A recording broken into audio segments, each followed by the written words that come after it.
जुर्म पे हुई आज एक और शानदार जीत। खतरनाक मुजरिम बाला सिंजू, जिसे बच्चों की तस्करी के लिए देश के हर राज्यों की पुलिस तलाश कर रही थी, वो आखिरकार सीआईडी के हाथों पकड़ा गया।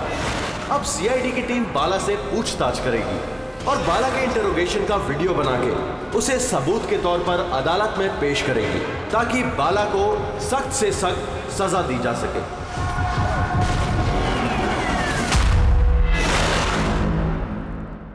एक कप चाय ही मिलेगी? वो बच्चे कहाँ जिन्हें तूने बेचा है? मैंने किसी बच्चे को नहीं बेचा। बच्चे देश में है या विदेश में? मेरी चाय कहाँ है एसीपी साहब? देश में या विदेश में?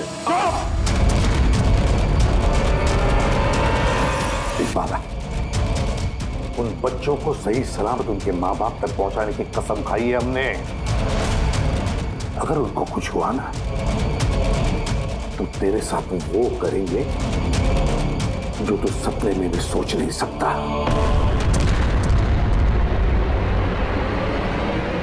एसीपी साहब, आप मुझे धमकी दे रहे हो? हाँ? शुक्र मना हम लोग हैं तो सिर्फ बात कर रहे हैं। अगर दया होता ना तो क्या कर लेता वो? ज्यादा से ज्यादा मेरे लिए चाय बना के लाता वो।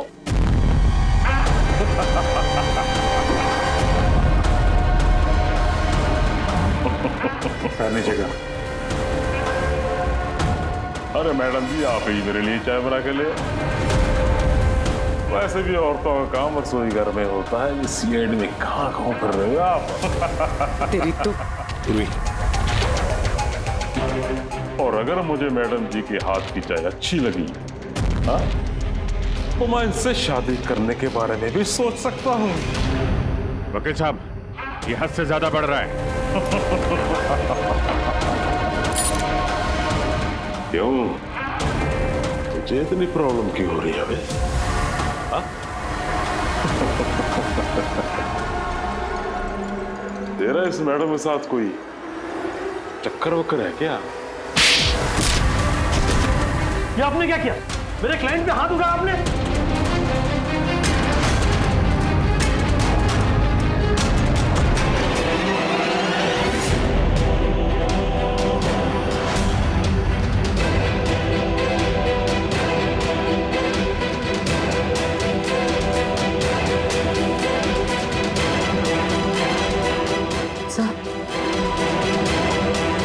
So he's dead?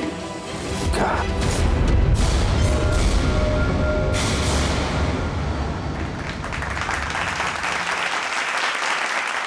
Good evening ladies and gentleman and welcome to सवाल जवाब। मैं आपका होस्ट अभय कुमार आपका स्वागत करता हूं। आज का विषय या डिबेट है कि क्या हमारे देश में कानून के रखवाले कानून से बड़े हैं? आप सब लोग ने हाल ही में इस केस के बारे में सुना होगा, जहां सीआईडी के सीनियर इंस्पेक्टर मिस्टर अभिजीत पर बाला नामक एक क्रिमिनल की मौत का इल्जाम लगाया गया। इसलिए आज हमारे साथ मौजूद है खुद senior inspector Abhijeet from the CID bureau, उनके साथ ही ACP Pradyuman ji, welcome sir, और senior inspector Daya CID bureau से। हमारे पैनलिस्ट हैं ex army officer mister Ranveer, ex IB officer Sanjeet ji और एक्स जज मिस मंदिरा, और साथ ही हैं क्राइम के सीनियर एडिटर मदन कुमार जी, और साथ में मौजूद हैं और सीनियर जर्नलिस्ट और ह्यूमन राइट एक्टिविस्ट। तो मैं शुरू करना चाहूंगा ह्यूमन राइट्स एक्टिविस्ट से। कहिए, इस केस के बारे में आपका क्या कहना है? इनके जैसे ऑफिसर्स की वजह से ही कानून का नाम खराब हो रहा है इस देश में। बिल्कुल ठीक। हाथ में गन या ताकत क्या आ जाती है, इन्हें लगता है कि अपने मनमर्जी करेंगे और मानव अधिकार की धज्जियां उड़ा देते हैं इन जैसे कानून के रखवाले। हाँ, मैं तो कहता हूँ कि इन पुलिस वालों से गन ही वापस ले लेनी चाहिए। गन चलाने की नैतिकता क्या होती है इन लोगों को समझ में नहीं आती। जी, मैं तो ये कहूंगा कि ये लोग सिर्फ राई का पहाड़ बना रहे हैं। बाला सीआईडी वालों के साथ बदतमीजी कर रहा था। अब ऐसे में अगर हाथ उठ भी गया तो इसका मतलब ये तो नहीं है ना कि अभिजीत पर खूनी बनने का ठप्पा ही लगा दें आप लोग। और किसी मुजरिम से होता गलती से एक खून तो क्या आप उसे छोड़ देते हैं या फिर कोई आम इंसान से? नहीं ना। तो फिर जो नियम आम इंसान पे लागू होता है वो इन सीआईडी वाले पे क्यों ना हो? मिस मंदिरा, आप कब से चुप बैठी हैं? इस विषय के बारे में आप क्या कहना चाहेंगे?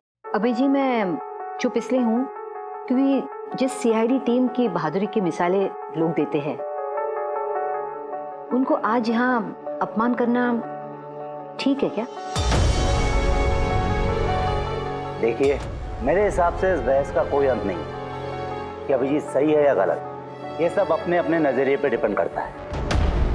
अब मैं बात करना चाहूंगा एसीपी प्रद्युमन जी से, जिनका लंबा करियर जो देश के प्रति जिम्मेदारी और फर्ज से भरा हुआ है। इस केस में आप किसका साथ देंगे? सीआईडी के अभिजीत जी का या फिर कानून का? देखिए, आज तक मैं हमेशा कानून का साथ देता आया और आगे साथ देता रहूंगा। इंसाफ होके रहेगा और मैं ये कहने का किसी को भी मौका नहीं दूंगा कि कानून हम सीआईडी वालों के लिए अलग है और आम लोगों के लिए अलग। जब तक इंक्वायरी कमीशन का डिसीजन नहीं आता तब तक सीनियर इंस्पेक्टर अभिजीत सीआईडी की ड्यूटी से सस्पेंड रहेंगे।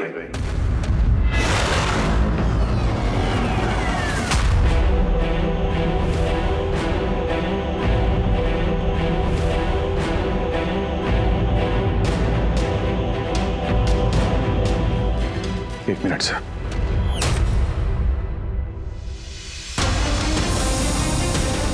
तो मेरे बारे में लोग क्या कहते हैं इससे मुझे कुछ फर्क नहीं पड़ता। अभी आपके मुंह से जो कुछ सुना बहुत तकलीफ हो रही है सर। जो कुछ हुआ आपके सामने हुआ, आप वहीं पे मौजूद थे। अपने दिल पे हाथ रख के कहिए सर कि मैंने जानबूझ के उस आदमी को मारा है। और अगर आपका जवाब हाँ है तो मैं बिना किसी अदालत के फैसले के खुद फांसी के फंदे के सामने जाके खड़ा हो जाऊंगा। अभिजीत, रिलैक्स। नहीं यार दया, बस अच्छा मजाक बना रखा है। हर कुछ महीनों में कुछ लोग हमारे ऊपर इल्जाम लगाते हैं और सर हमारा साथ देने के बजाय हमें सस्पेंड कर देते हैं। और आप लोग बड़ी बड़ी बातें कर रहे थे मानव अधिकार की। क्या कह रहे थे आप? हमारे हाथों से गन ले लेनी चाहिए। अगर आज आप लोग अपने घरों में सुरक्षित तरीके से होली दिवाली मना रहे हैं वो इसलिए कि हमारे हाथों में गन्स हैं। हम लोग रात भर जागते हैं ताकि आप लोग चैन की नींद सो सकें। जब मुजरिम यहां सर पे बंदूक तानता है, छाती पे गोली चलाने वाला होता है और तब आपको यह याद दिलाया जाता है कि आपको पलट के मुजरिम पे वार नहीं करना है, सिर्फ टांग पे गोली चलानी है, उस दिन मैं आपसे ह्यूमन राइट्स और मानव अधिकार की स्पेलिंग पूछूंगा। उस दिन। आज मैं दुनिया वालों के सामने खुल के बोलना चाहता हूं, बाला जैसे आदमी को जिंदगी जीने का कोई अधिकार नहीं। वैसे भी अदालत उसे फांसी की सजा देती ना। कुछ दिन पहले मर गया तो कौन सा तूफान आ गया। पर इतने साल अगर सीआईडी में मेरे हाथ बंधे नहीं होते तो इन जैसे लोगों का इंसाफ मैं कब का कर चुका होता है।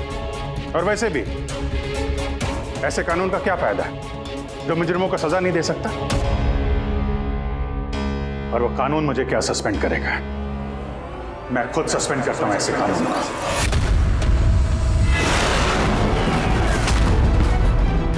दिल में जज्बा और जेब में इस्तीफा लेकर हमेशा घूमता हूं मैं।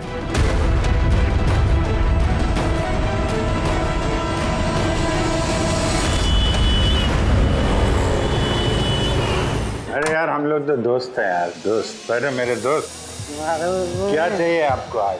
अरे कुछ मेरे दोस्त के लिए लेके आओ यार। आप और हम एक चल चल। जी क्या हो क्या तुम्हें? अरे कौन सी जगह पे बैठे और किस तरह के लोग हैं साथ में? चलो उठो उठो, चलो घर चलो। कहाँ चले? सीआईडी ब्यूरो ही तो मेरा घर था और मुझे वहां जाने की परमिशन नहीं।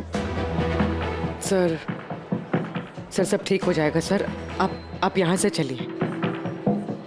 सब ठीक हो जाएगा।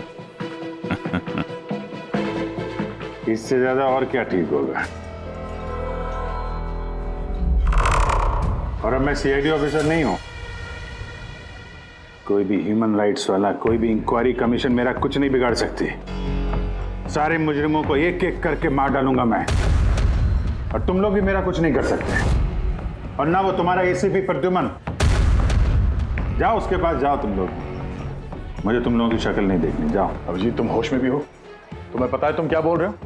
अरे छोड़ो यार, ये दोस्ती दिखानी थी ना तो उस दिन दिखानी चाहिए। आज ही अपनेपन का ढोंग करने की कोई जरूरत नहीं है। क्या बोला तुमने? ढोंग?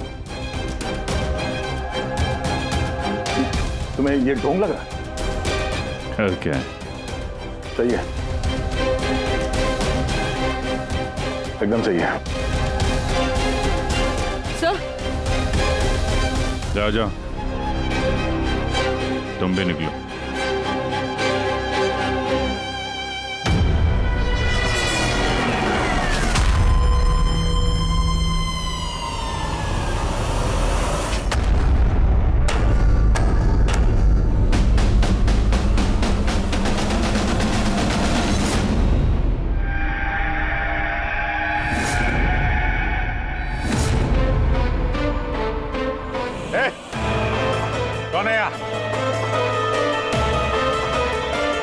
आंखों में पट्टी क्यों बांध रखी है? बोलो मुझे, कहां लेके आ गए? कौन हो तुम लोग? खोलो मुझे।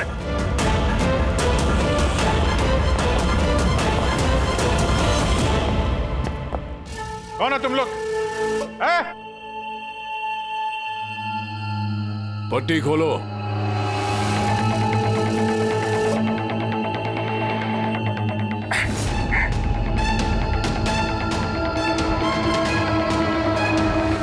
जानते हो किसे किडनैप किया तुमने? एक सीआईडी ऑफिसर। अभिजीत, अब तुम एक सीआईडी ऑफिसर नहीं रहे। सीनियर इंस्पेक्टर अभिजीत सीआईडी की ड्यूटी से सस्पेंड रहेंगे। डरो मत, तुम्हें हमसे कोई खतरा नहीं। हमें अपना दोस्त समझो। दोस्त? आखिर हो कौन तुम लोग? सब पता चल जाएगा अभिजीत कि हम कौन हैं और तुमसे चाहते क्या हैं।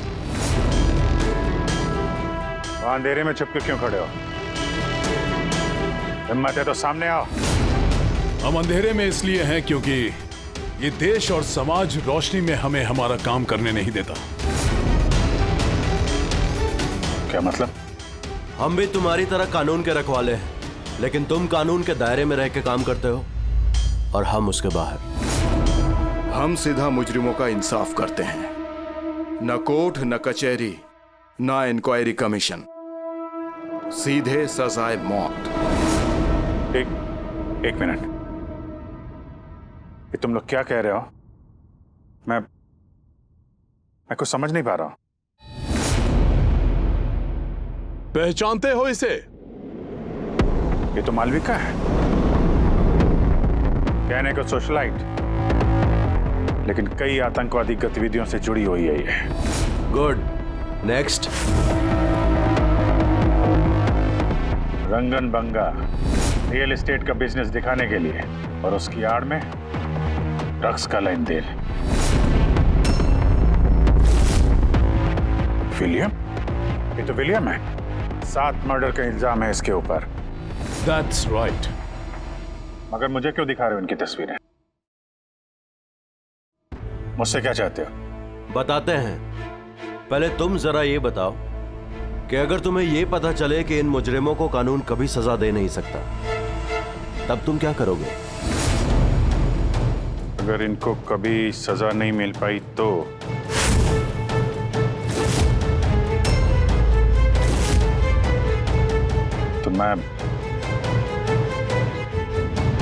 मैं खुद मार दूंगा इनको। वैसे भी किसी भी मुजरिम को इस धरती पे सांस लेने का हक नहीं है। सबको कुचल के मार देना चाहिए, सबको। Very good. तुम्हारे अंदर हम यही जोश और जुनून देखना चाहते थे। हम तुम्हारा दर्द समझ सकते हैं अभिजीत। अगर बाला गलती से मारा भी गया तो क्या फर्क पड़ता है, था तो वो एक मुजरिम ही ना। अब तुम ही बताओ अभिजीत, इतने सालों की ड्यूटी का ये जो सिला मिला है तुम्हें, क्या ये ठीक है? इनके जैसे ऑफिसर्स की वजह से ही कानून का नाम खराब हो रहा है इस देश में। और मानव अधिकार की धज्जियां उड़ा देते हैं इन जैसे कानून के रखवाले। हाथ में गन या ताकत क्या आ जाती है, इन्हें लगता है कि अपने मनमर्जी करेंगे। नहीं, बिल्कुल ठीक नहीं है।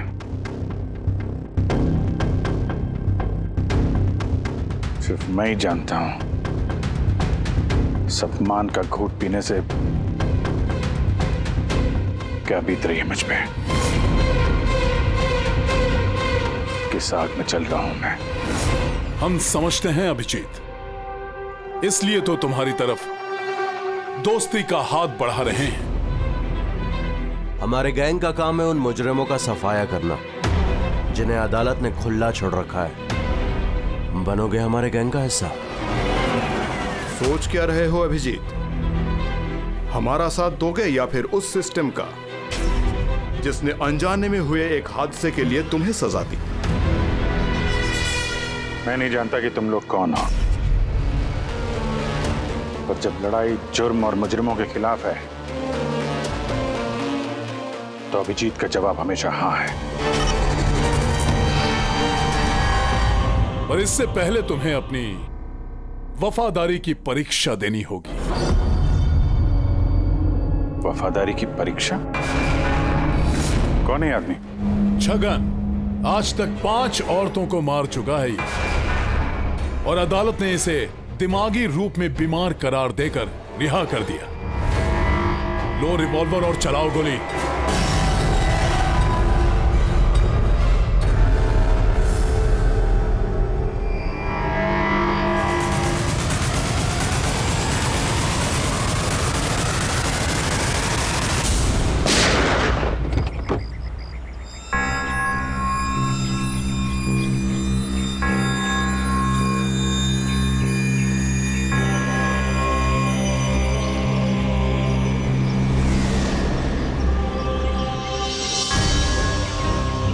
हमारे फ़ोन का इंतज़ार कीजिएगा। और हाँ, जो आपको तकलीफ हुई ना, उसके लिए सॉरी। और एक बात ध्यान में रखिएगा, फ़ोन हमेशा अपने साथ रखिएगा। अगर बाथरूम जाना है तो भी।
मैं आ गया।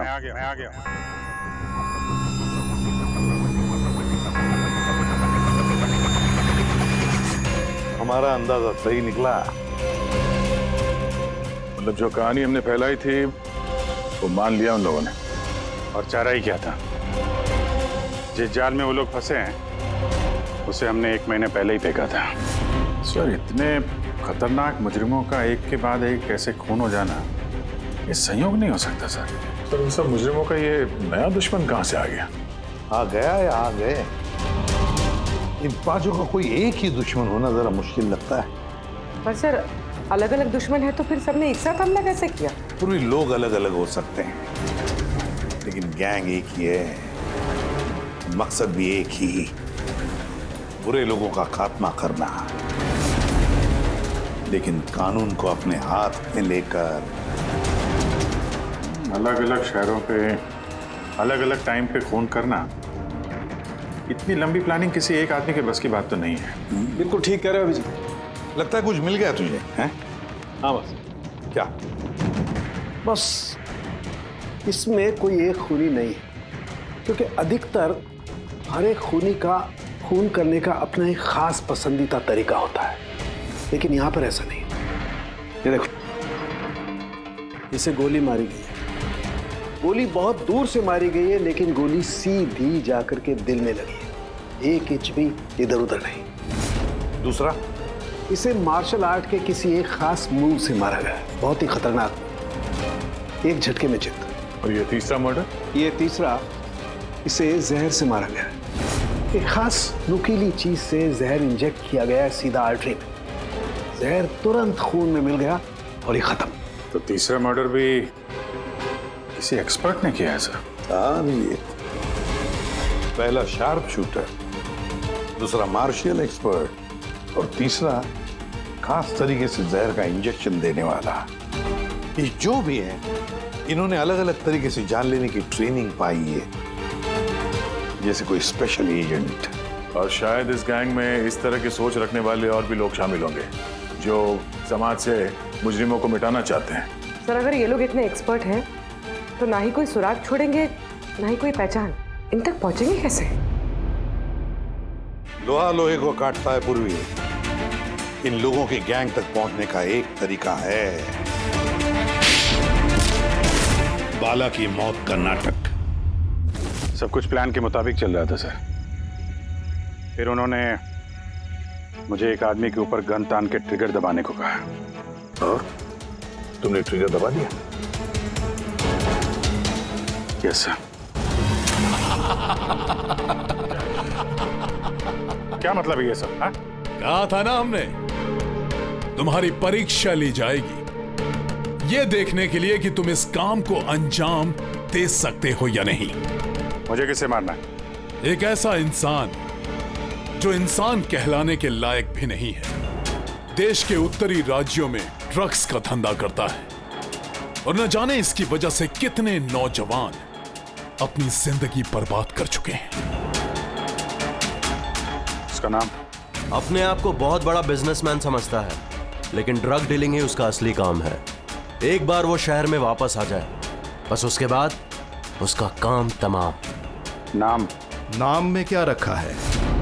गोली मारने के ठीक 1 घंटा पहले तुम्हें बता दिया जाएगा कि कब और कहां गोली चलानी है। ट्रिगर कैसे दबा दिया?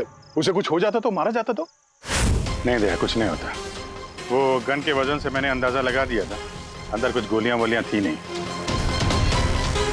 अभिजीत, अब उनके रंग में इस कदर रंग जाओ कि रत्ती भर तक शक ना करे वो लोग। यही एक तरीका है उन तक पहुंचने का। लेकिन इसके पहले वो कुछ बड़ा अंजाम करें। अगर हम उनके अड्डे तक पहुंच जाएं और उन्हें वहां गिरफ्तार कर लें तो? अगर उनके अड्डे तक पहुंचेंगे कैसे? तुम्हारे आंखों पर तो पट्टी बांध रखी थी। पट्टी बंधी थी दया, लेकिन उनके अड्डे से घर पहुंचने तक मैंने रास्ते को अच्छी तरीके से महसूस किया है, और जो कुछ मुझे लगा मैंने इस पेन ड्राइव पर रिकॉर्ड किया है। ये मेरे कपड़े हैं, जूते हैं, इनसे भी शायद कुछ मदद मिले उनके अड्डे तक पहुंचने के लिए। सर, जो भी करना है जल्दी करना होगा। कभी भी मुझे वो फोन आ सकता है ड्रग डीलर को मारने के लिए।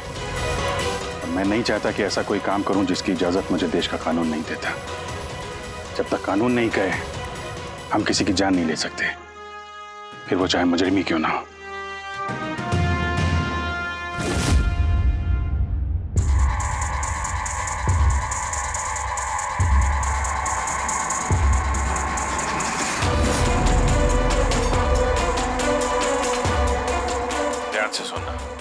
कुल मिला के 1.5 घंटे लगे थे मुझे उनके अड्डे से अपने घर आने में। कार की स्पीड 60 के ऊपर नहीं गई होगी। 15 मिनट गाड़ी ट्रैफिक जाम में फंसी हुई थी। 10:15 उस वक्त मुझे किसी की अर्थी जाती हुई सुनाई थी।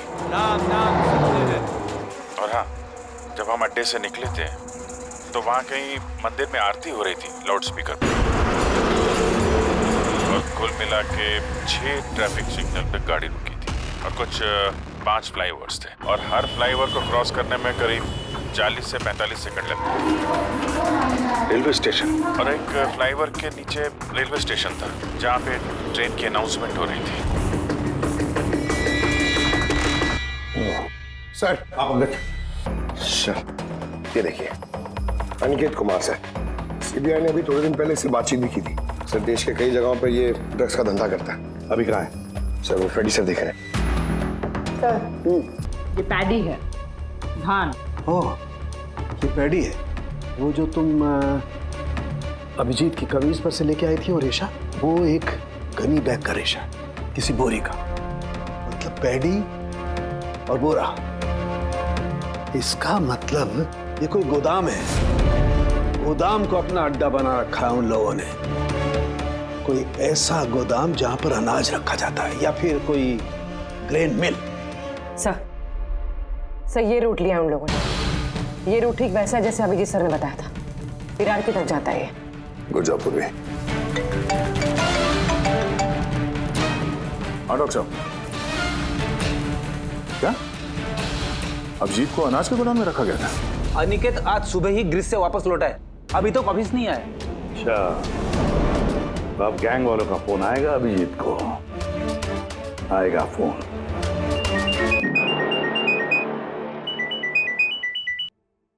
हेलो, आपके लिए एक खुशखबरी है अभिजीत सर।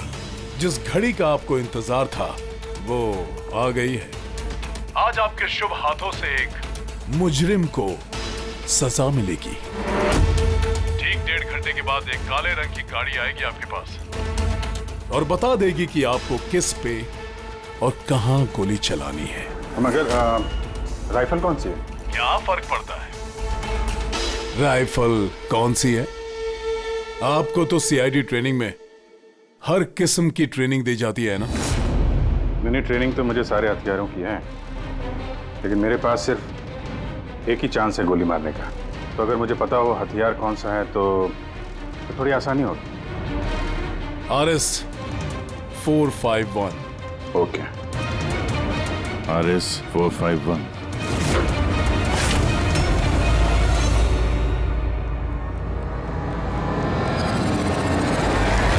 ये क्या कह रहे हैं आप? मेरी जान को खतरा है? फिर तो मैं कहीं जाऊंगा ही नहीं, घर के अंदर ही छुप के बैठूंगा मैं। सारी मीटिंग्स कैंसिल। अनिकेत, घर में छुप कर बैठने से कोई फायदा नहीं होगा। उन लोगों ने ठान लिया है तुम्हें मारने का, और वो मार कर ही रहेंगे तुम्हें। तो आप कुछ कीजिए ना, आप लोग सीआईडी वाले हैं, बचा लीजिए मुझे।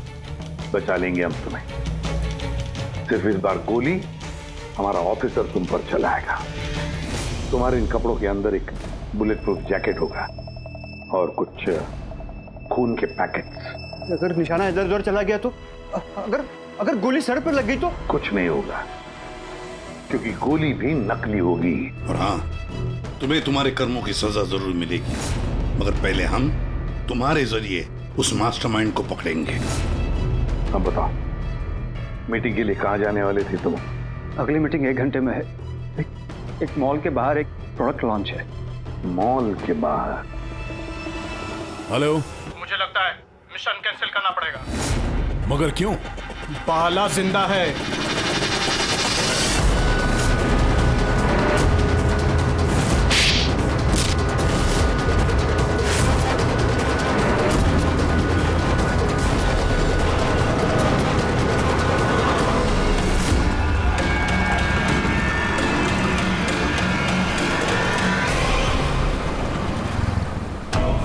बहुत बड़ा धोखा हुआ हमारे साथ में। अभिजीत के हाथों किसी का खून हुआ ही नहीं है। प्लान कैंसिल नहीं करेंगे। सीआईडी और अभिजीत को इस धोखे की बहुत भारी कीमत चुकानी पड़ेगी।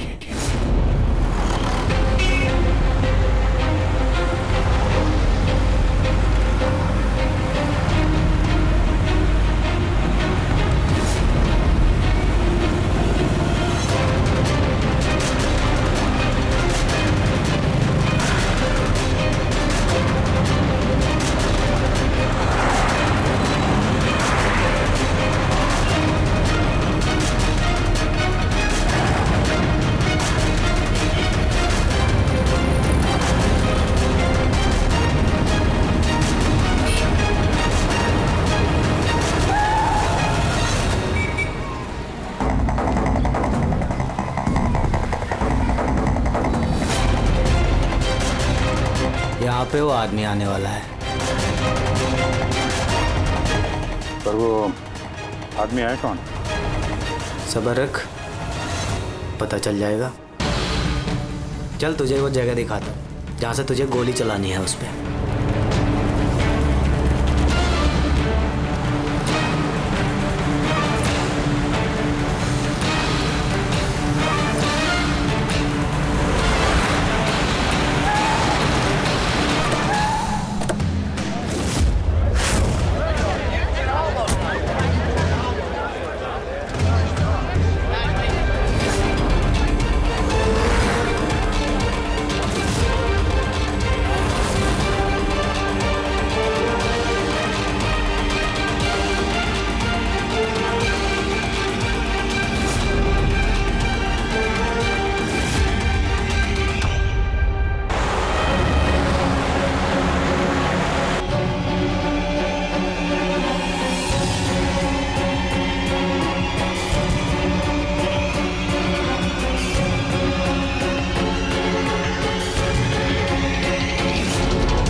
गोदाम तो एकदम खाली है, कोई भी नहीं है यहाँ पे।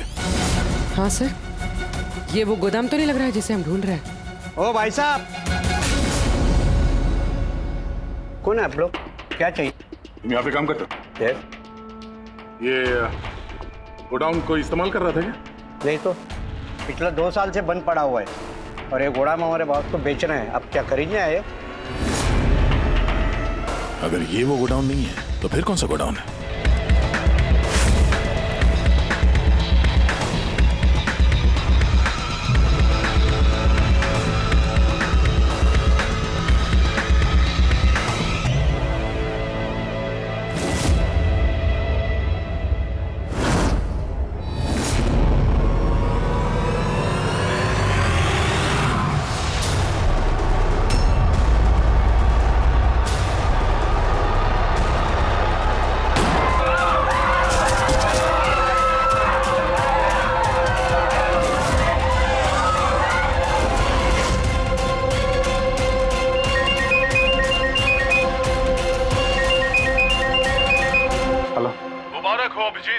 तेरी कामयाबी के लिए अनिकेत की टिकट कट चुकी है। अब बैठो गाड़ी में, मिलकर बधाई दूंगा तुम्हें। ठीक है, आ रहा हूं मैं।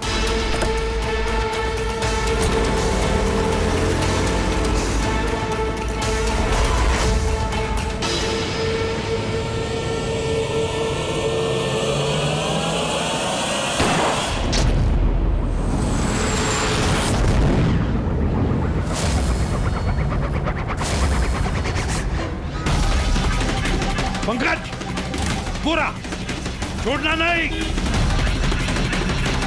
ओह नो सर। क्या हुआ? सर मुझसे एक गलती हो गई। वो तिलक नगर वाला गोदाम मिस हो गया। सर ये देखिए सर, वहाँ पर भी मंदिर है, स्मशान है, फ्लाईओवर है और रेलवे ट्रैक है। कहीं ये वही गोडाउन तो नहीं है? कितनी दूर है यहाँ से?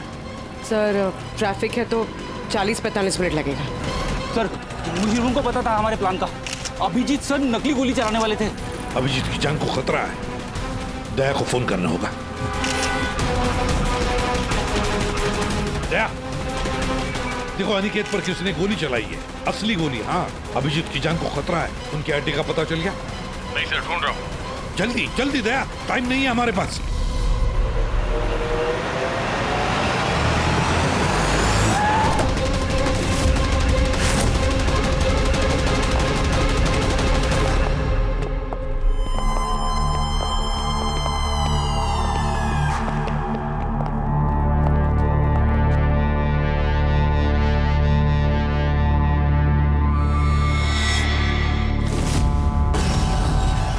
बहुत बहुत बधाई हो तुम्हें, वेल डन।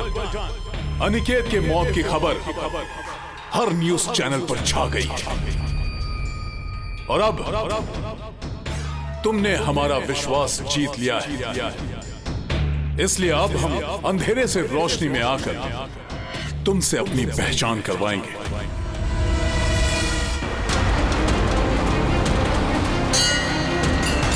ये मंदिर है।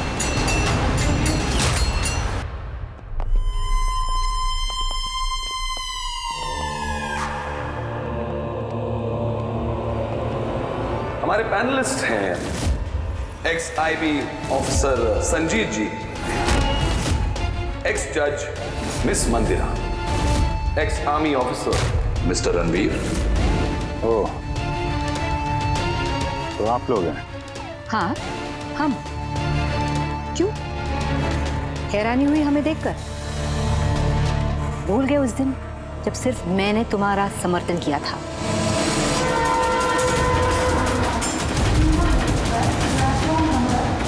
ये रेलवे स्टेशन। अभिजीत, हम सबका मकसद एक है, जुर्म का सफाया। मगर आपके ये चौथे साथी, इनको क्या हुआ है? ये सामने क्यों नहीं आ रहे? मैं सामने आऊंगा भी नहीं, क्योंकि तुम एक धोखेबाज हो।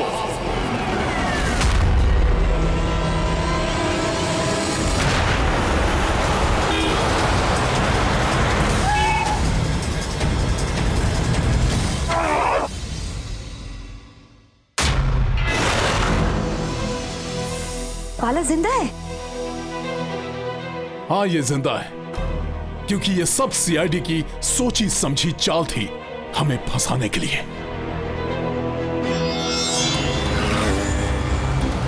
और ये स्मशान भूमि। और अनिकेत? वो भी जिंदा होगा। जरूर इस अभिजीत ने उसे नकली गोली मारी होगी। अभिजीत, इस धोखे की सजा सिर्फ मौत है, सिर्फ मौत। तुम और बाला दोनों मरोगे, दोनों। और तुझे हम नहीं मारेंगे। ये मारेगा। मैं क्यों? क्योंकि एक ईमानदार और बहादुर ऑफिसर को मारना हमारे ईमान के खिलाफ है। चल, तू मार, नहीं तो हम तुम्हें मारेंगे। वो तो आप वैसे भी मार दोगे। नहीं, हम तुम्हें एक और मौका देंगे। चलाओ गोली। ले वाला, पिस्तौल ले। ले।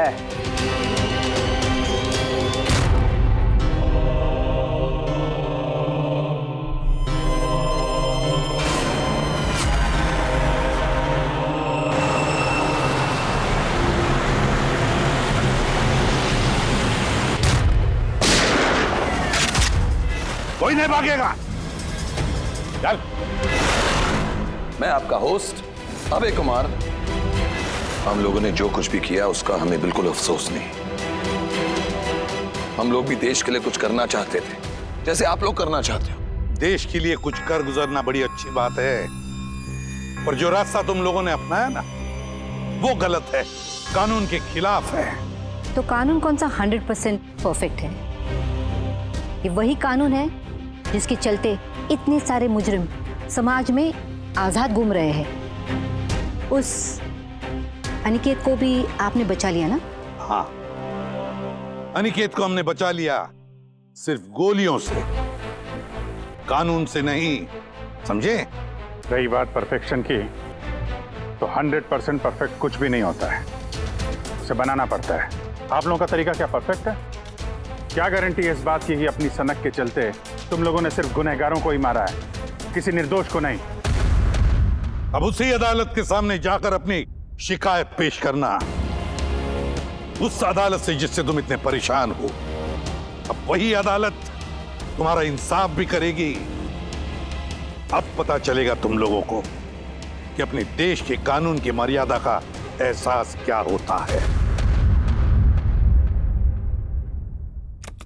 केस बड़ा ही पेचीदा था सर। हाँ, तो मुजरिम भी तो पकड़े गए और एक केस खत्म। चलो भाई, घर नहीं जाना क्या? मगर अभी एक अपराधी को पकड़ना बाकी है। क्यों दया? Hello CID. कौन है आप लोग? क्या चाहिए? मैं विक्रांत हूँ, क्राइम टीम से। हमें यहाँ की तलाशी लेनी है। ये सर्च वारंट है। तलाशी?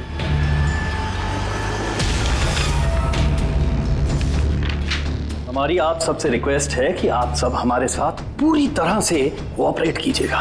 क्या हम जान सकते हैं कि तलाशी क्यों ली जा रही है? दमन के फांसी वाले केस में आप सबके खिलाफ कंप्लेंट है कि आप सबने एविडेंस के साथ छेड़छाड़ की थी।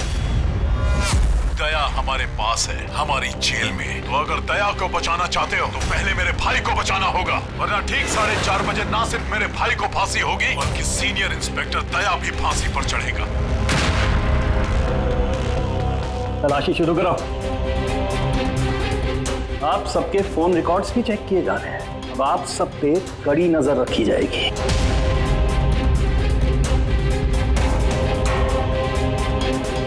और हाँ, आप सबके साथ अकेले अकेले सवाल जवाब भी किए जाएंगे। मेरी आपको पर्सनल सलाह है, जो भी बोलना बिल्कुल सच बोलना। ये सीआईडी का फ्यूचर तय करेगा। सीआईडी से हैं, कोई पानी का बुलबुला नहीं। और तुम कौन होते हो हमारा फ्यूचर तय करने वाले?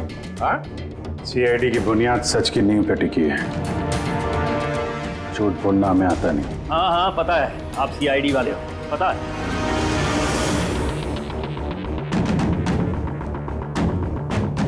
लेकिन आप जो भी हो, कानून से ऊपर नहीं हो। और अब वक्त आ गया है कि आपको कानून की याद दिलाई जाए।